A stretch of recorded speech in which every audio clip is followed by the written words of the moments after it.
بسم اللہ الرحمن الرحیم۔ حضور صلی اللہ علیہ وسلم کا بچپن۔ دوستوں، اگر آپ میرے چینل پر نئے ہیں تو پلیز چینل کو سبسکرائب ضرور کریں۔ جزاک اللہ۔ مکہ کے 150 کلومیٹر دور ایک بستی تھی جس کا نام بنو سعد تھا۔ حضور صلی اللہ علیہ وسلم کی پیدائش سے ایک ہفتہ کے بعد بنو سعد کی 10 عورتیں مکہ کی طرف بچوں کو دودھ پلانے کے لیے بچے کی تلاش میں نکلی۔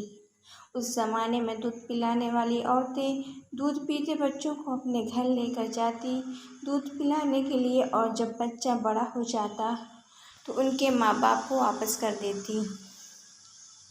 انہی عورتوں میں حلیمہ سعدیہ بھی تھیں، جو کہ بہت غریب تھی، صرف بکری چلا کر اسی کے دودھ سے گزارا کرتی، اور ان کی اونٹنی بھی بہت کمزور تھی۔ حلیمہ سعدیہ اپنی اسی کمزور اونٹنی کو لے کر مکہ کی طرف اسی سب عورتوں کے ساتھ مکہ کے لیے چل پڑی، تاکہ انہیں بھی کوئی بچہ مل جائے اور ان کے گھر کا خرچ چل سکے۔ حلیمہ سعدیہ کے ساتھ شوہر اور ان کا دودھ پیتا بچہ بھی تھا۔ حلیمہ سعدیہ کی اونٹنی بہت کمزور تھی، جس کی وجہ سے وہ تیز رفتار سے چل نہیں سکتی تھی، اور ان 9 عورتوں کو بار بار سعدیہ کے لیے رکنا پڑتا تھا۔ تو عورتوں نے کہا، اے سعدیہ، اگر تم اجازت دو تو ہم چلے جائیں اور تم دھیرے دھیرے آنا۔ حلیمہ سعدیہ نے کہا، ٹھیک ہے، میں اپنے شوہر کے ساتھ آ جاؤں گی۔ باقی 9 عورتیں مکہ پہنچ کر کسی مالدار گھرانے سے بچہ لے لی دودھ پلانے کے لیے۔ وہ مالدار گھرانے کا بچہ اس لیے لیتی تاکہ ان کو اچھا پیسہ اور تحفہ مل سکے۔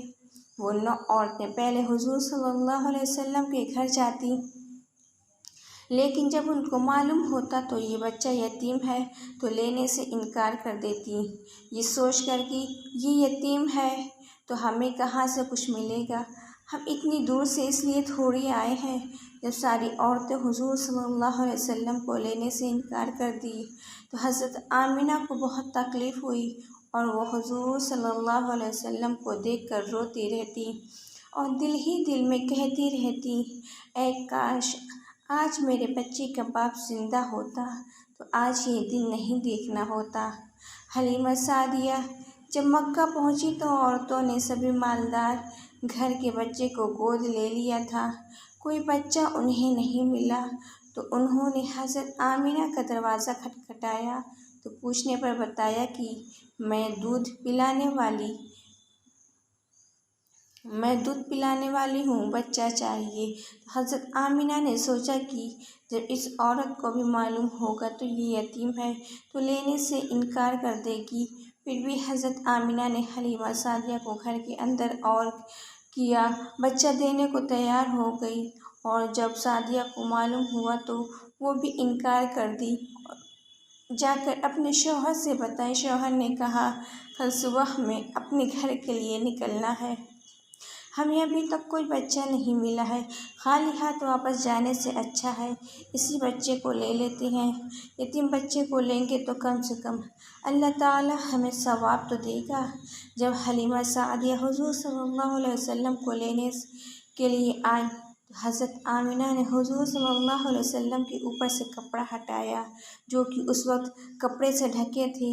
کپڑا ہٹاتے ہی حضور صلی اللہ علیہ وسلم نے مسکرا کر حلیمہ سعدیہ کی انگلی پکڑ لی۔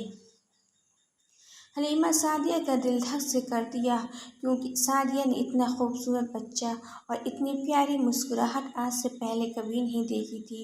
انہوں نے فوراً حضور صلی اللہ علیہ وسلم کو گود میں لے کر سینے سے لگا لیا اور پیار کرنے لگی۔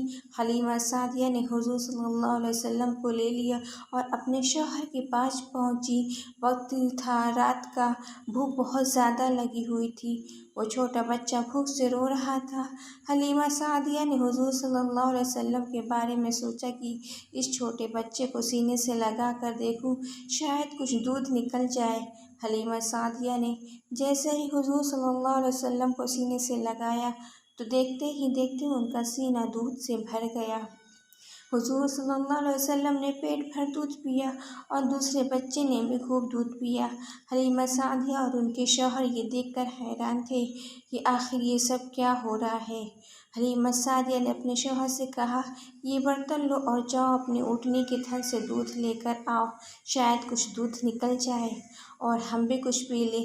جب ان کے شوہر باہر دودھ نکالنے کے لیے باہر گئے تو دیکھ کر سب حیران رہ گئے کہ اونٹنی کا تھن دودھ سے بھرا ہوا تھا۔ انہوں نے اس کا دودھ نکالنا شروع کیا تو دودھ سے برتن بھر گیا۔ جب حلیمہ سعدیہ نے دیکھا تو وہ بھی حیران رہ گئی اور بولی کہ ہماری اونٹنی میں اتنا دودھ تو آیا کیسے؟ اس سے پہلے تو اتنا دودھ کبھی نہیں دی۔ شوہر نے کہا، اے حلیمہ، مجھے تو لگتا ہے کہ اس یتیم بچے کے ساتھ اللہ کی کوئی خاص مدد ہے، اس لیے ہمارے ساتھ ایسے ایسے عجوبے ہو رہے ہیں۔ حلیمہ سعدیہ نے حضور صلی اللہ علیہ وسلم کو گلے سے لگا کر کہا، مجھے بھی یہی لگتا ہے کہ یہ بچہ ہمارے گھر کی ساری مصیبتوں کو دور کر دے گا۔ صبح ہوئی تو دونوں بنو سعد کی طرف لوٹنے کی تیاری کرنے لگے۔ حضور صلی اللہ علیہ وسلم حلیمہ سعدیہ کی گود میں تھے اور ان کے شوہر اونٹنی کو بار بار اٹھا رہے تھے لیکن اونٹنی نہیں اٹھی۔ آخر شوہر پریشان ہو کر اونٹنی سے نیچے اترے اور حلیمہ سعدیہ سے بولے، تم آگے بیٹھو، کیونکہ شوہر کو شک ہوا تو جیسے ہی حلیمہ نے سعدیہ حضور صلی اللہ علیہ وسلم کو لے کر اونٹنی پر آگے بیٹھی تو اونٹنی فوراً کھڑی ہو گئی اور 3 بار زمین پر سر رکھ کر سجدہ کیا اور اللہ کا شکر ادا کیا کہ تو نے مجھے حضور صلی اللہ علیہ وسلم کی سب سے پہلی سواری بنا دیا۔ اور پھر اونٹنی ایک تیز دوڑ لگائی اور تیز رفتار میں چلنے لگی۔ آخر یہ سب کیا ہو رہا ہے؟ اس سے پہلے تو کبھی اتنی تیز نہیں چلی۔ آخر کچھ ہی دیر میں اونٹنی ان عورتوں کے پاس پہنچی تو عورتوں نے حیرانی سے پوچھا، اے حلیمہ، کیا تم نے سواری بدل دی؟ حلیمہ نے کہا، نہیں، بلکہ سواری کا سوار بدل چکا ہے۔ سب سے پہلے حلیمہ سعدیہ اپنے محلے بنو سعد پہنچی۔ حلیمہ سعدیہ فرماتی ہیں کہ اس محلے میں پہنچتے ہی گلابوں کی خوشبو آنے لگی۔ سارے محلے والے پریشان تھے کہ یہ خوشبو کیسی آ رہی ہے؟ یہ اللہ کی طرف سے ہمارے حضور صلی اللہ علیہ وسلم کا استقبال ہو رہا تھا۔ فرینڈز، ویڈیو پسند آئی تو لائک کریں، زیادہ سے زیادہ شیئر کریں اور اگر میرے چینل میں پہلی بار آئے ہیں تو چینل کو سبسکرائب ضرور کریں، یہ آپ کے لیے بالکل فری ہے۔ چلتی ہوں، دعا میں یاد رکھیے گا، اپنا بہت سارا خیال رکھیے گا۔ اللہ حافظ۔